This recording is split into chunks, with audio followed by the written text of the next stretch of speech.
Amém? Glória a Deus, boa noite, graça e paz. Irmãos, vamos mais uma vez aplaudir o nome de Jesus que está aqui nesse lugar, e Ele é maravilhoso. É isso mesmo, a gente aplaude muito, a gente faz muito barulho, porque é para Jesus, e no céu vai ser barulhento, hein? Sons de festa, sons de trombeta, sons de celebração, no nome de Jesus. E nós vamos começar aqui essa celebração, amém? Vamos falar hoje um pouquinho de Salmos aqui, mas eu queria só ressaltar, irmãos, como nós temos vivido um tempo tão bom no Senhor, uma estação tão maravilhosa, que nós temos sido mimados por Deus na sua bondade, na sua misericórdia sobre as nossas vidas. E como que eu sei disso? Porque sempre que o Pai nos dá uma direção, sempre que o Pai nos mostra um caminho, Ele tem mostrado o seu amor pelas nossas vidas. E sempre que Deus vai nos mostrando o caminho, vai nos dando direção, eu me sinto muito amado e muito privilegiado. E nesses últimos dias, irmãos, Deus tem nos dado muitas direções a respeito da nossa vida, tem ou não tem? A melhor forma de seguirmos. Foi assim nos últimos domingos, foi assim nos últimos cultos, tem sido assim nas lives, tem sido assim em todo o tempo, e Deus tem nos dado uma oportunidade da gente fazer um raio-x na nossa mente, discernir os nossos caminhos, discernir o nosso coração, e a partir daí, tomar as melhores decisões, as melhores atitudes, que nós vamos falar um pouquinho nesta noite a respeito de tudo isto, de forma que nós venhamos viver tudo aquilo que Ele tem nos prometido, e tudo aquilo que Ele tem liberado para cada um de nós, amém? Por mais que, em alguns momentos, os nossos caminhos não são exatamente como nós esperamos, mas Deus, que continua no controle de todas as coisas, Ele sempre vem em nosso socorro. E eu queria te convidar nesta noite para abrir suas Bíblias no livro de Salmo 73. Vamos falar um pouquinho aqui a respeito da vida de Asaf. Asaf foi um dos salmistas e foi um dos líderes do louvor do templo no período do rei Davi. Era um músico, líder dos músicos do templo no período do rei Davi. E foi um homem que passou por uma situação bastante peculiar a despeito de toda a posição que ele exercia, a despeito da posição que ele vivia, e eu creio que nessa noite o Senhor quer falar um pouquinho aos nossos corações a respeito da história de Asaf, para da mesma forma nos dar a oportunidade de avançarmos ainda mais rápido. Todas as vezes que o Senhor nos alinha, todas as vezes que o Senhor nos dá uma direção, Ele nos dá a oportunidade de avançarmos ainda mais rápido. A minha versão aqui é a ACF. Salmo 73, eu vou lendo, conversando com os irmãos, o Espírito Santo vai falando aos nossos corações, e a Bíblia diz: verdadeiramente bom é Deus para com Israel, para com os limpos de coração. E quanto a mim, os meus pés quase que se desviaram, pouco faltou para que escorregassem os meus passos, pois eu tinha inveja dos nécios, quando via a prosperidade dos ímpios. A história desse homem, irmãos, a situação desse homem, como eu falei aqui, Asaf aqui, ele já estava um pouco mais de idade, ele já tinha passado os seus 60 anos, ele viveu a sua vida no templo, ele viveu a sua vida servindo, ele era um levita, e ele viveu a sua vida dedicado a servir, e ele como levita, ele tinha por encargo na sua vida, no seu ministério, ser separado para o serviço do templo. E quando chega uma certa idade da sua vida, depois que ele se aposenta do serviço do templo, ele começa a olhar para toda a realidade das pessoas à sua volta, e ele começa a cair em algumas armadilhas, em alguns enganos. Deus tem liberado muito para os nossos corações a respeito de sofismas. E tudo isso é uma oportunidade que Deus está dando para mim e para cada um de vocês. Olhar para o nosso coração, examinar o nosso coração, pedir para que o Espírito Santo sonde o nosso coração e traga à nossa consciência quais são as áreas ou quais são as atitudes que está de alguma maneira travando a nossa história e aquilo que Deus tem para as nossas vidas. E Asaf, ele caiu no erro de olhar para o lado, e ele se abalou quando ele começou a olhar para o lado. E nós entendemos aqui na Bíblia que a situação, olha que curioso, irmãos, a situação de Asaf. Eu já vi pessoas se desapontarem, eu já vi pessoas se desanimarem por uma enfermidade, por uma luta, por um problema de relacionamento, por uma perda, por qualquer situação, mas esta não foi a história de Asaf. Ele não se abalou na fé, porque ele estava passando por uma luta, por um momento difícil. Ele se abalou na fé porque ele olhou para o lado e porque ele começou a se comparar com as pessoas. E quando ele começa a se comparar com as pessoas, como eu disse, um sofisma começa a nascer no coração dele, sendo ele um cristão experiente. Um sofisma começou a nascer no coração dele, brotar no coração dele, depois que ele já tinha anos de ministério. E por isso a palavra de Deus ela é tão real, ela é tão contemporânea e ela é tão penetrante que ela serve para todos nós em todo o tempo. E no domingo mesmo, tanto na manhã quanto à noite, e Deus falou comigo de formas diferentes, mas no culto da manhã eu fiquei sondando a minha mente e o meu coração para entender, Senhor, quais áreas? O que eu preciso fazer? Quais sofismas nasceram no meu coração? Antes, durante ou depois de eu ter um encontro com a Tua presença? Ainda que eu tenha muitos anos de ministério, quais sofismas têm sido brotados no meu coração e eu preciso vencer para que não se crie uma fortaleza da qual eu não consiga avançar? Porque Asaf, um sofisma começou a nascer no coração dele, não foi por uma doença, foi simplesmente porque ele olhou para o lado no tempo que era para ele olhar para cima. E esse é um cuidado que nós temos que ter na nossa vida em todo o tempo. Irmãos, Deus tem promessa para a nossa vida. Mas a promessa de Deus para a vida de cada um de nós, ela tem o tempo certo de se cumprir. Ela tem a estação própria, ela tem a forma certa de se cumprir. Tem pessoas que com 20 anos estão casados, com 22 anos tem filhos, e tem uma carreira, e tem um ministério, e da forma que for. Tem pessoas que casam aos 40, tem filho aos 45, e Deus tem outro tempo, e Deus tem outra forma.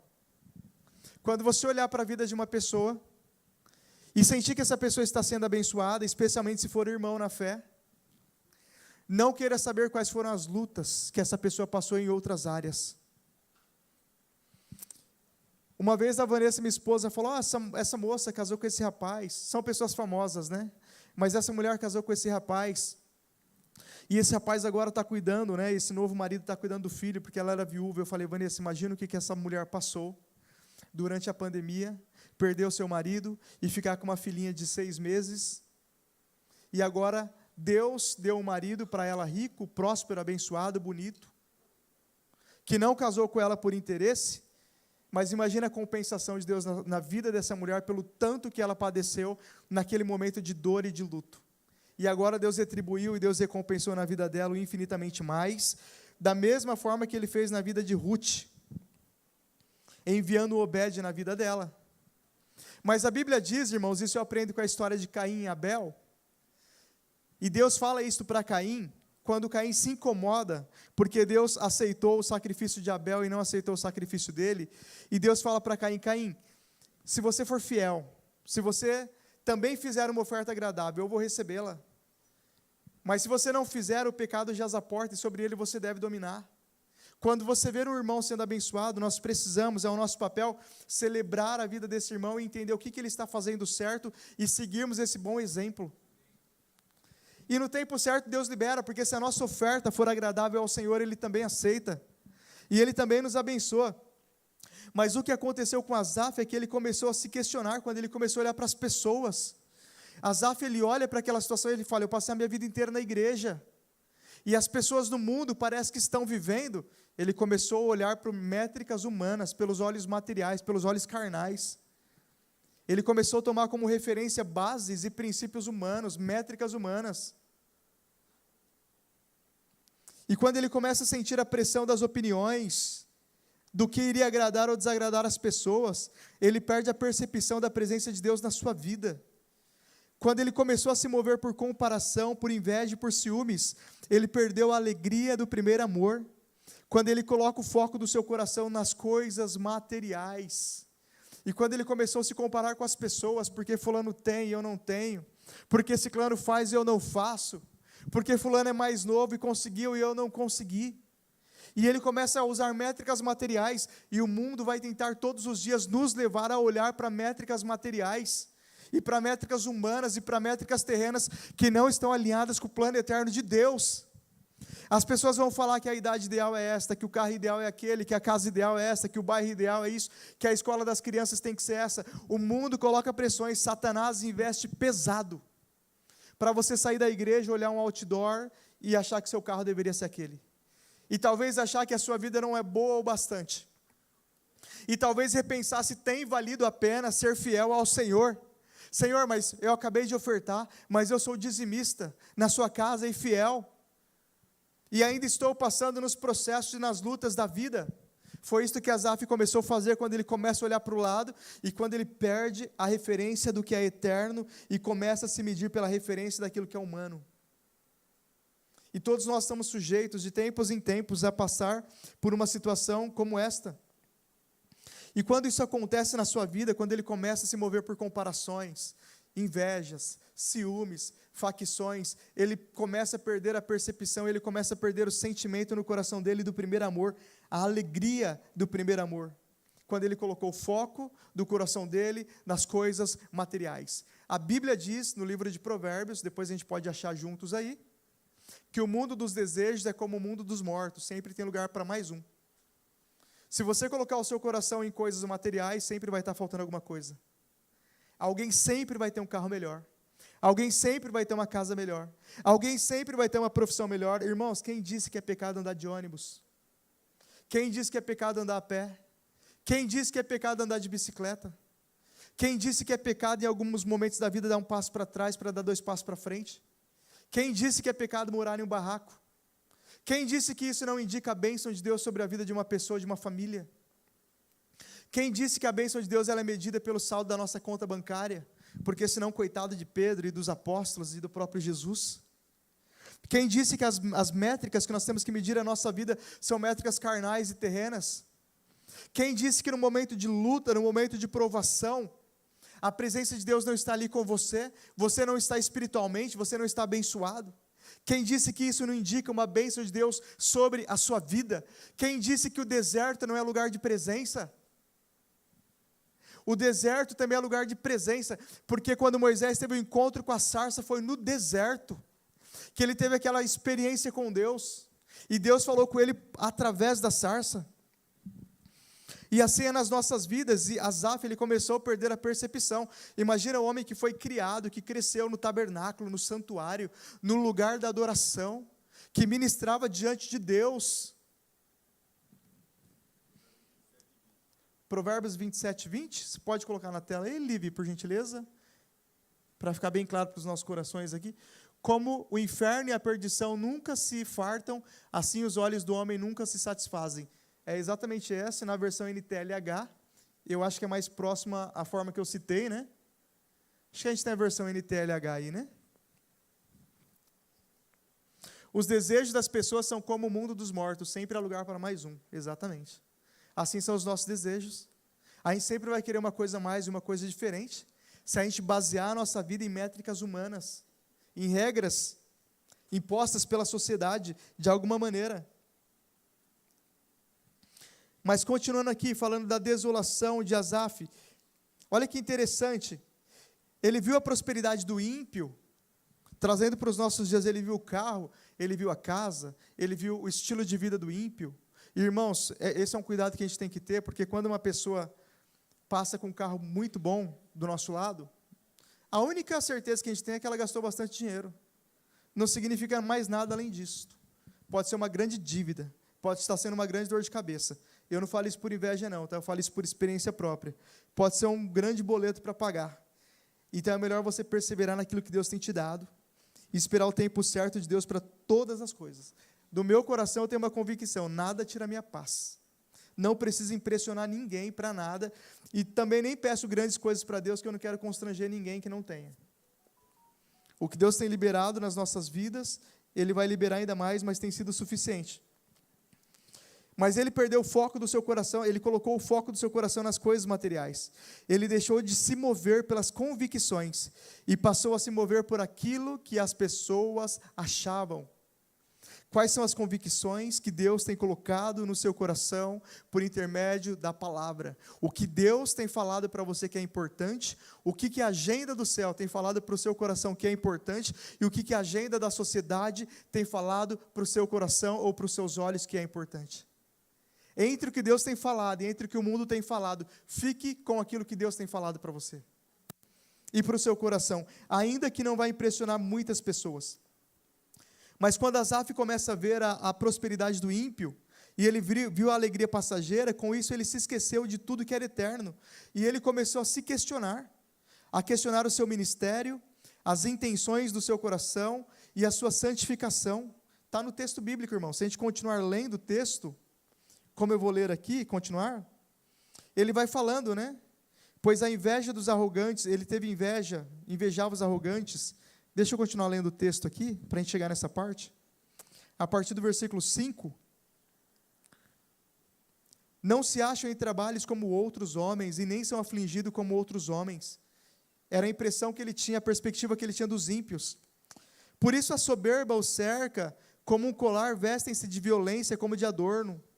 Os olhos deles estão inchados de gordura, e eles têm mais do que o coração podia desejar. São corrompidos e tratam maliciosamente de opressão, falam arrogantemente, põem as suas bocas contra o céu, e as suas línguas andam pela terra. Por isso o povo dele volta aqui, e águas de copo cheio se lhe espremem. E eles dizem: como o sabe Deus?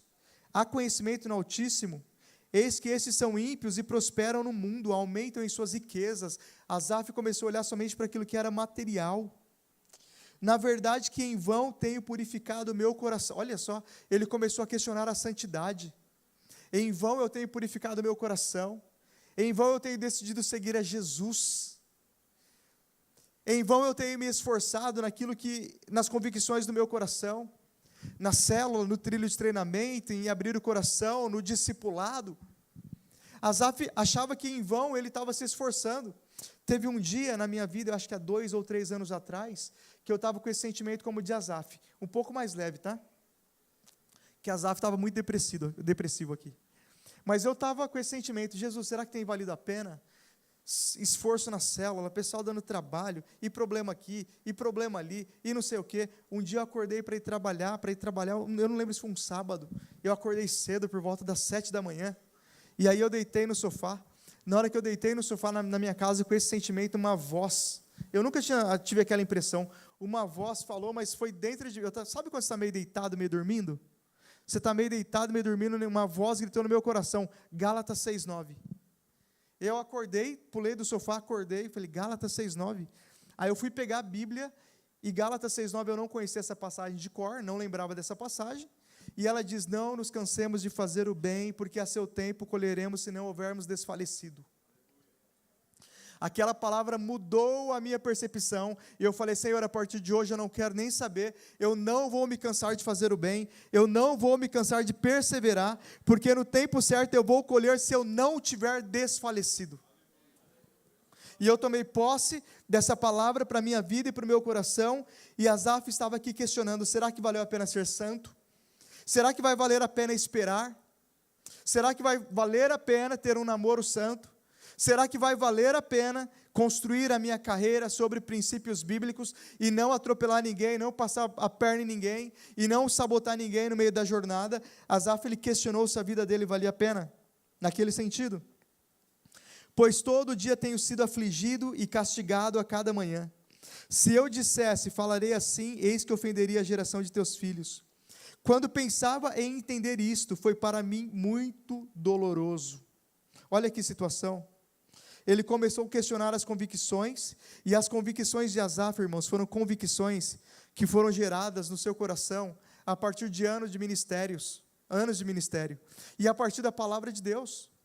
Ele começou a questionar aquilo que já era consolidado no seu coração por intermédio da palavra de Deus. Ele começou a questionar verdades eternas que estavam no seu coração. Convicções que foram geradas pelo estudo da palavra por muitos anos. Ele se perdeu nos seus pensamentos, e racionalizar para ele sobre essa situação era muito doloroso. Quanto mais ele pensava nessa situação, mais aquilo magoava e ofendia o coração dele. Quanto mais ele racionalizava sobre o momento de vida, quanto mais ele questionava a Deus sobre as situações que ele estava passando, mais aquilo doía no coração dele. E é muito importante, irmãos, nós sermos racionais. É muito importante ser prudente e diligente, mas nós não podemos nos perder nas questões da vida terrena. Tem muitos momentos que nós precisamos perseverar na fé, a despeito do que os nossos olhos estão vendo. Nós temos sonhos pessoais, projetos pessoais, propósitos pessoais que Deus entende, abençoa e nos ajuda. Mas em primeiro lugar é sempre o reino do céu e a sua justiça. No domingo de manhã eu estava aqui no culto, e enquanto o pastor ministrava, veio na minha mente uma fábula de Esopo. E eu gosto bastante de fábula, e eu falei, meu Deus, essa fábula de Esopo, por que veio na minha cabeça essa fábula de Esopo? Essa fábula talvez você já tenha ouvido em alguma história infantil. Ela fala a respeito do velho, o menino e o jumento. Talvez você já ouviu essa fábula. O velho, o menino e o jumento. E ela fala que o velho, um senhor, ia levando o seu netinho, e junto com eles iam levar um burro para vender, um jumentinho para vender na feira. E os dois indo lá carregando o jumentinho, aí passou uma pessoa, e eles levando o jumentinho, passou uma pessoa e falou, nossa, como vocês são tolos. O jumentinho está aí todo saudável, vocês andando a pé. Aí o vô foi lá e subiu no jumento. Continuaram andando o caminho deles. E quando passou mais uma pessoa por eles, falou, nossa, mas que senhor, que velho egoísta. Ele em cima do jumentinho e a criança andando a pé. Aí ele inverteu, aí ele colocou a criança no jumentinho e ele foi andando a pé. Aí mais à frente no caminho, nossa, mas que senhor tolo, porque a criança é toda saudável e ele andando a pé. E o jumentinho poderia levar os dois. Agora sobe os dois no jumentinho.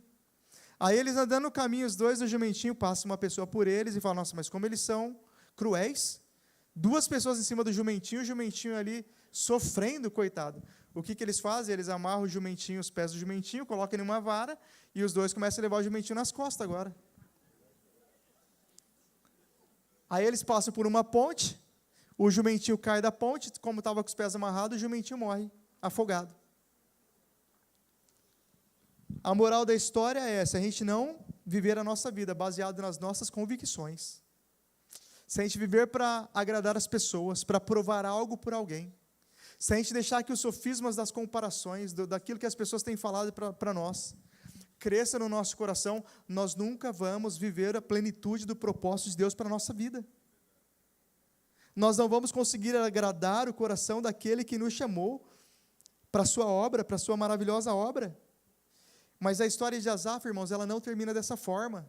E o que eu mais gosto da história de Asaf é que Asaf vive uma regeneração na vida dele. Eu vou continuar a leitura aqui, para a gente concluir essa história.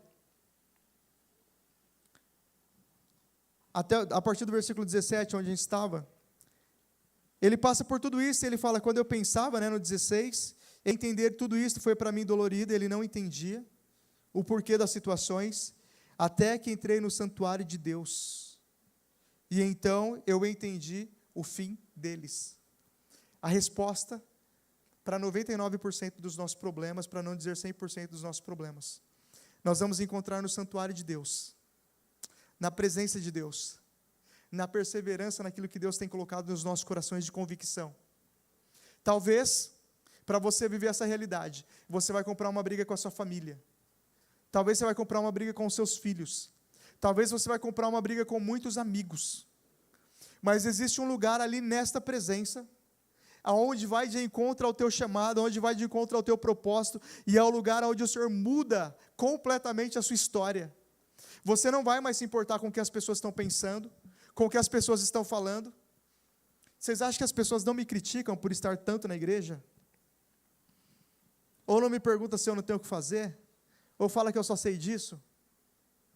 Há muito tempo eu deixei de me importar com qualquer situação como esta. Porque um dia aconteceu na minha vida como Asaf, que então eu entrei no santuário de Deus, e eu entendi o que era mais importante de todas as coisas, que nós vamos buscar e que tem o seu lugar, porque muitas coisas são importantes, mas uma é a principal, e dessa coisa principal nós não podemos abrir mão.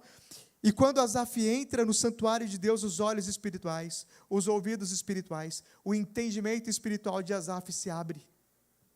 E Asaf agora ele para de discernir pelos olhos carnais, e ele começa a discernir pelos olhos espirituais. E ele fala, peraí, eu estava conduzindo a minha vida errado. Eu estava buscando a aprovação de pessoas. Eu estava questionando a Deus para fazer média com pessoas, para agradar a pessoas. eu estava questionando o meu chamado, eu estava questionando o meu ministério, porque eu estava olhando para o meu vizinho, sem saber a condição, eu estava olhando para a grama do meu vizinho, achando mais verde, sem conhecer a realidade, eu estava questionando a minha santidade. Todas essas coisas são desvendadas dos olhos de Asaf quando ele entra no santuário de Deus, e ele vai falando aqui, ó, como caem na desolação, quase no momento ficam totalmente consumidos de temores, como um sonho quando se acorda. Assim, ó Senhor, quando acordares, desprezarás a aparência deles. Assim o meu coração se azedou e sinto picadas nas minhas entranhas. Assim eu me embruteci e nada sabia e fiquei como um animal. Todavia estou de contínuo contigo. Tu me sustentastes pela minha mão direita. Guardar-me-ás com o teu conselho e depois me receberás na glória. Asaf entendeu que existia uma recompensa sobre a vida dele muito maior e melhor, que o ladrão não poderia roubar e que a traça não poderia corroer, e nem consumir, que está liberada sobre as nossas vidas. E ele vai falando, guiar-me-ás com o teu conselho e depois me receberás na glória. A quem tenho eu no céu, senão a ti? E na terra não há quem eu deseje além de ti. A minha carne e o meu coração desfalecem, mas Deus é a fortaleza do meu coração e a minha porção para sempre. Pois eis que os que se alongam de ti perecerão. Tu tens destruído todos aqueles que se desviam de ti. Mas para mim, bom é aproximar-me de Deus. Eu pus a minha confiança no Senhor Deus para anunciar todas as tuas obras. Asaf, ele começa a entender que tudo aquilo que ele tinha era melhor, que nada poderia roubar dele a percepção da presença de Deus, que nada poderia roubar dele uma vida de oração e uma vida de adoração.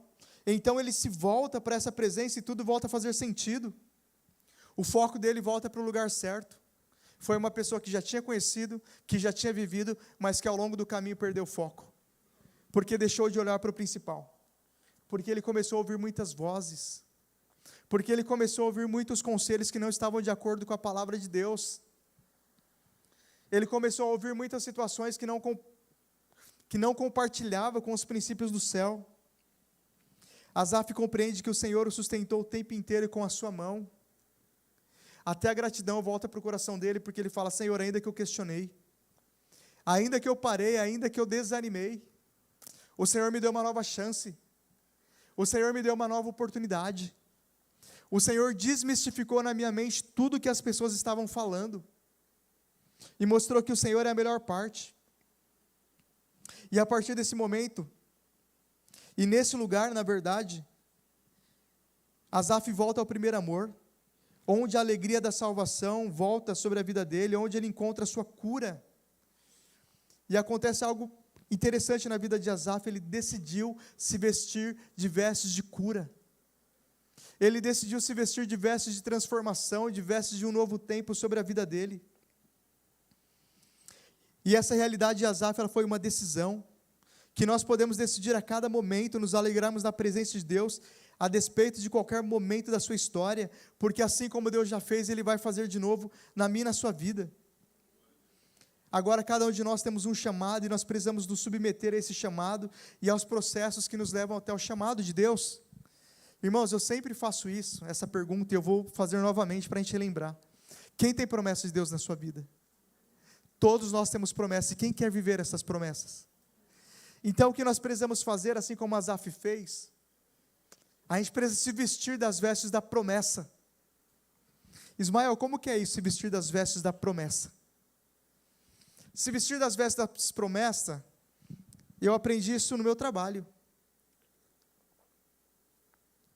Se vestir das vestes com a roupa, com a roupagem daquilo que você quer viver. Existem alguns níveis em uma organização que para você chegar você tem que cumprir um protocolo. E talvez você sabe disso. E talvez você já ouviu isto no seu local de trabalho, em qualquer lugar. Talvez falando para você ir para o próximo nível, você tem que aprender um novo idioma. Para você aprender um novo nível, você tem que ter uma postura mais sênior. Para você ir para o próximo nível, você tem que ter uma experiência fora do Brasil. E tem pessoas que acreditam, e tem pessoas que não acreditam. Mas o que eu aprendi na minha vida cedo, é que quando você quer avançar para um lugar melhor, você precisa entrar no trilho, no trilho que te leva para aquele lugar.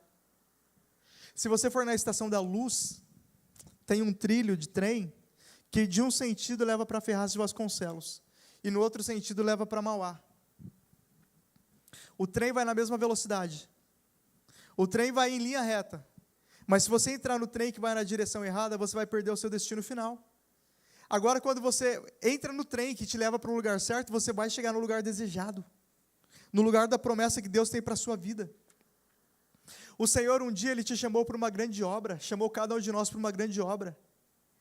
O chamado de Deus para a vida de Asaf é como o chamado de Deus para as nossas vidas. O Senhor chamou Asaf, volta para o trem, volta para o trilho. Asaf, esteja nesse trilho que vai te levar rumo às promessas, rumo à minha presença, rumo àquilo que eu tenho para a sua vida. Porque enquanto a gente resiste, esse trilho eu também posso chamar de processo, mas enquanto a gente resiste a entrar nos processos de Deus, que nos levam em direção às promessas que Ele tem para a nossa vida, nós estamos postergando viver o melhor de Deus. Nós estamos postergando nos submeter e viver estas promessas que Deus tem através da nossa vida. Então o convite é, vamos entrar nesse trilho. O trilho do teu chamado, Deus já colocou no teu coração e Deus já falou para você. O trilho do teu chamado talvez passe por uma célula. O trilho do teu chamado talvez passe pelo nosso trilho de treinamento. Talvez passe pelo Vida Vitoriosa, e depois se batizar, e depois estar em uma célula, e depois começar a servir, e depois serve os irmãos, serve aqui, serve ali. E talvez o trilho que vai te levar para esse lugar passa pela oração, passa pelo jejum. Foi você que me falou que você quer viver as promessas de Deus. Então eu falo, entra nos processos que te levam em direção à promessa. Abre mão daquilo que você precisa abrir mão. Assume aquilo que você precisa assumir. Se veste com as vestes da promessa de Deus para você. E você vai invariavelmente viver. Mas se você não se submeter aos processos, você não vai viver. O convite do Senhor para os nossos dias, Ele é o mesmo. Voltar às convicções do nosso coração que foram geradas pela sua palavra. Existem convicções que Deus quer gerar no nosso coração através da sua palavra e não através do que as pessoas estão falando. Existem momentos que nós perdemos o foco da presença de Deus. Existem momentos que nós perdemos o foco do chamado de Deus. Existem momentos que nós colocamos o foco da nossa vida inteiramente na nossa carreira, na nossa família, nos nossos estudos. As pessoas estão falando, olha, agora é hora de formar patrimônio, agora é hora de formar família, agora é hora de construir riquezas, e tudo isso tem o seu lugar, e tudo isso tem o seu espaço. Mas nós não podemos perder a percepção da presença, e se algo assim vai nos tirar do foco da presença, nós temos que abrir mão. Essa semana eu falava para um irmão, nem toda oportunidade é para nós. A bênção de Deus, ela enriquece, não acrescenta dores, porque oportunidades que vão acrescentar dores na nossa vida não é para nós. Mas o Senhor, Ele nos convida a nos posicionar a partir do céu e não a partir da terra. Quantas pessoas não estão sofrendo pelo que as pessoas estão falando? Porque as pessoas estão determinando como deveria ser o nosso estilo de vida. O nosso estilo de vida é deixar de ir para o culto, para ter um momento de lazer com a família, para ter um momento de hobby, para ter um momento disso, para ter um momento daquilo. Irmãos, às vezes eu me sinto ET.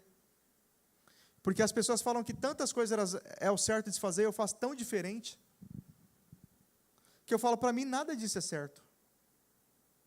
Para mim não é certo a gente comprar algo para provar algo para alguém, para ostentar.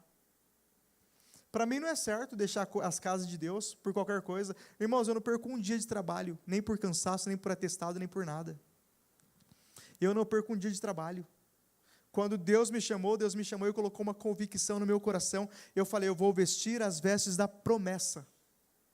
Eu vou viver esta realidade, vou entrar nos processos, eu não vou pegar atalho e eu quero viver a vitória completa sobre a minha vida. E isso não me torna melhor do que ninguém, irmão, mas aumenta a nossa responsabilidade, porque o Senhor nos chamou para nos posicionar a partir do céu e não da terra. Todas as pessoas que se posicionarem a partir da terra vão cair no engano de Asaf. Vão cair no engano da comparação, da inveja e dos ciúmes. E vai titubear no seu coração. E vai sofrer pelo que as pessoas estão falando e não pelo que está vivendo de fato. Não basear a nossa vida pelo que as pessoas estão vivendo, mas pelo que Deus nos chamou para viver. Quem sabe Deus te chamou para ver uma história diferente. E se Deus te chamou para ver uma história diferente, está tudo bem. E não importa o que as pessoas estão falando. Existe o chamado de Deus coletivo e existe o chamado de Deus individual. E o chamado de Deus individual é só você que vai discernir. Mas qual é o lugar da presença de Deus que nós precisamos nos posicionar hoje? Talvez hoje é o dia que o Senhor está nos convidando novamente para as primeiras obras, para nos vestir das vestes de cura, para nos vestir das vestes de vitória sobre os sofismas que moldaram a nossa vida até aqui, de não se mover para agradar ninguém ou impressionar as pessoas, porque isso também é um sofisma, mas se mover para agradar o coração de Deus. Asaf, ele questionou as convicções do seu coração, se valia a pena, se não valia a pena. Asaf questionou, será que valeu a pena ir para um culto numa terça-feira chovendo? Outro dia eu estava chegando no culto aqui, irmãos, e a chuva estava tão intensa, que caiu uma árvore gigante na nossa frente, e os fios tudo no meio do chão. Eu falei, meu Deus, nos dá um livramento aí que nós vamos passar em cima desses fios. Eu acho que eu nunca me assustei tanto na vida, e eu com o carro com a Vanessa, com a Júlia e com a Lorena, mas Deus deu o livramento. Uma árvore absurda, aqui na esquina, aqui em cima. E às vezes a gente pode cair no engano, será que vale a pena? E para mim nunca é mais um culto. Nunca é só uma coisa, nunca é só uma oração, nunca é só uma adoração. O Senhor, Ele nos ensina a perseverar, porque a gente não sabe se hoje é o dia da nossa vitória. Lá em 1 Samuel capítulo 13, se não me falha a memória, no versículo 13 também, 1 Samuel capítulo 13, Saul foi para uma guerra contra um determinado povo, e Samuel deu uma ordem para ele esperar em Gilgal. E ele esperou o profeta, mas o profeta demorou um pouco. O profeta demorou um pouquinho. E o povo começou a se dispersar. E o Saul, o rei, não poderia sacrificar, era o profeta que tinha que sacrificar ao Senhor. Mas Saul, por ver a demora, e por se preocupar, e por temer, e por achar que não ia acontecer, o profeta não veio. Nós não vamos ver a vitória, nós não vamos prevalecer contra os filisteus. Ele foi lá e ele colocou a mão na desobediência, ele sacrificou e ele tinha uma ordem para não sacrificar. E quando o profeta Samuel chega para ele, ele tenta se justificar. Mas Samuel, você demorou, e porque você demorou eu não aguentei, eu vi o povo se movimentando, eu vi as pessoas se dispersando, então eu fui lá e sacrifiquei. Aí no versículo 13, o profeta Samuel diz para ele, então disse Samuel a Saul, procedeste neciamente, e não guardaste o mandamento que o Senhor teu Deus te ordenou, porque agora o Senhor teria confirmado o teu reino sobre Israel para sempre. Você sabe o que eu mais tenho medo na minha vida? De desistir a um passo da minha vitória. Quando eu venho para a igreja, eu venho com essa convicção, não vai ser mais um culto, não vai ser mais uma oração. Eu creio que hoje a minha vitória está me esperando naquele lugar, sobre áreas que eu nem imagino. E você está aqui hoje conquistando situações que vai abençoar a sua vida eternamente. E assim como o profeta Samuel disse a Saul, nós temos que ter essa convicção. Saul achava que era mais uma guerra. Eu vou tratar de qualquer jeito, porque é só mais uma guerra. Eu vou desobedecer a uma direção de Deus, porque é só mais uma guerra. Ele não sabia que aquele dia era o dia que Deus ia confirmar o reino dele para sempre. Talvez num culto de uma terça-feira aleatória, sem tantas pessoas, é o dia que Deus vai confirmar algo na sua vida para sempre. Eu creio que nós estamos vivendo uma estação onde o Senhor está consolidando. Deus está consolidando. A palavra que o Senhor colocou no meu coração ao longo desta tarde é que Ele está nos consolidando. Consolidando o chamado, consolidando na vida pessoal, consolidando no relacionamento, consolidando as promessas que Ele tem sobre a mim e sobre a sua vida. As situações da vida nos dispersaram, mas o Senhor nos convida para voltar para o trilho, para voltar para o processo. Ainda que a dor tenha sido bastante intensa, ainda que a pancada foi grande, te deixou meio cambaleando no meio do caminho, mas o Senhor, Ele nos convida a voltar para o processo. Entra no processo que leva em direção à promessa, e esse processo ele começa na presença dEle. Eu queria convidar os irmãos do louvor para iniciar chegando. Nós já estamos encerrando a palavra e nós queremos orar juntos sobre essa situação, sobre essa palavra e sobre essas verdades que o Senhor tem colocado no nosso coração. O mundo está tentando nos fazer desesperadamente olhar para o lado. Porque se você olhar para o lado, você vai perder o foco do Senhor, mas o Senhor te convida, assim como me convida, a voltar para a sua presença. Deus quer abrir os nossos olhos espirituais, para colocar novamente no nosso coração, a percepção da eternidade que foi perdida pela humanidade. A humanidade perdeu a percepção da eternidade, e o Senhor conta com a sua igreja, para anunciar novamente que a nossa vida é eterna. Se você está em um momento se questionando se vale a pena, se tem valido a pena ou se valeu a pena, porque olha para o lado e vê os que estão fazendo menos e aparentemente vivendo melhor. Porque às vezes nós olhamos para o lado como Elias e falamos para Deus que todos caíram e somente nós estamos aqui. Se nós estamos em um momento questionando as nossas convicções e as convicções do nosso coração baseadas na palavra, tem momentos que a gente se pergunta se vale a pena orar, se vale a pena jejuar, se vale a pena continuar nos esforçando sobre alguma determinada área da nossa vida. Enquanto você se questionou, o Senhor te sustentou, mas hoje o Senhor tem mais do que sustento. Hoje para mim e para você o Senhor quer revelar coisas novas. A Bíblia diz: clama a mim e responder-te-ei, e eu anunciar-te-ei coisas grandes e firmes que não sabes. O Senhor quer nos anunciar coisas grandes e firmes que nós não entendemos, através da tua presença.